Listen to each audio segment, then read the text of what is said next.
stoutly. She shot me a sly smile and continued. "You're a von Hasenberg. You do it yourself." That was as close as any of my sisters ever got to asking me what had really happened. And every time it caused a riot of emotions. Fear, anger, relief, love.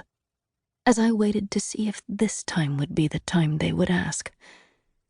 I set my teacup on its saucer with precise, iron-willed control.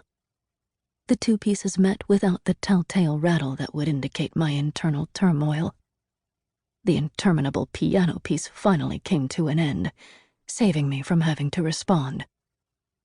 "Was poison," the curly-haired gossip said into the sudden silence. She choked off the words on a strangled gasp. Out of the corner of my eye, I saw her freeze as every person in the room turned her way. Her black curls trembled as she swallowed nervously. The sharks paused, smelling blood. "What was that, dear?" Lady Taylor asked with false sweetness. She had a daughter, one who could not play the piano for love or money. If these two were shunned, her daughter would have a better shot at making a good match. The silence stretched as the girl floundered. The second girl, the brunette, sat stone still, doing her best to blend into the furniture. She was asking if poison was the best option to remove a particularly stubborn weed, I said smoothly. Lady Taylor's laser gaze swiveled to me. But as the daughter of a high house, I outranked her, and she knew it. "Is that so?" she asked. I tipped up my chin a fraction. Ice frosted my tone. "You doubt my word?" When she took a second too long to answer, I stood. Katerina rose with me. Lady Taylor paled beneath her flawless makeup as all eyes now focused on her. "Of course I didn't mean—" I would feel sympathetic, except she had meant to cause offense. She was conniving, and I'd let her get away with too much for too long because I just didn't care. I'd already done my duty to my house. My position was secure, and I had no one I needed to impress. But the moment she'd doubted my word, she'd taken it too far, a fact that was just now dawning on her. "I realized I have somewhere else to be," I said. I turned to the curly-haired gossip. She was as young as I expected, perhaps 17 or 18.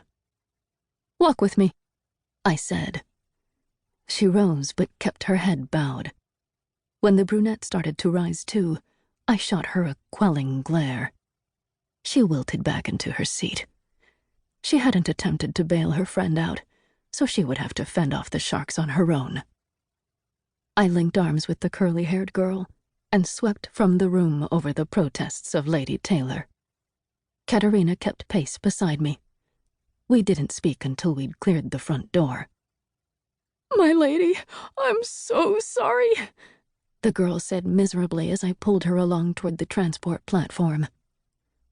"You should be," Katerina said. I rolled my eyes.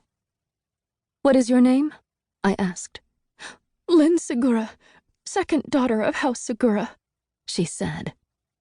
House Segura was a small house with modest assets, one of the many lower houses that made up the bulk of the royal consortium. "How did you manage an invite to Lady Taylor's tea?" I asked. House Taylor was one of the more powerful lower houses. "Chloe received an invite and brought me along," she said. At my blank look, she blushed and elaborated. "Chloe Patel, first daughter of House Patel. She is the woman I was with." That made more sense. House Patel was also a lower house, but they had 3 eligible sons around the same age as Lady Taylor's daughter, and their interests dovetailed nicely with House Taylor's. "Are you going to tell my father?" Lynn asked. We emerged outside into the sun. The transport platform had tall glass panels to block the worst of the wind, but a breeze swirled gently, teasing the hem of my gray dress. Serenity sparkled under the cloudless sky. The only city on earth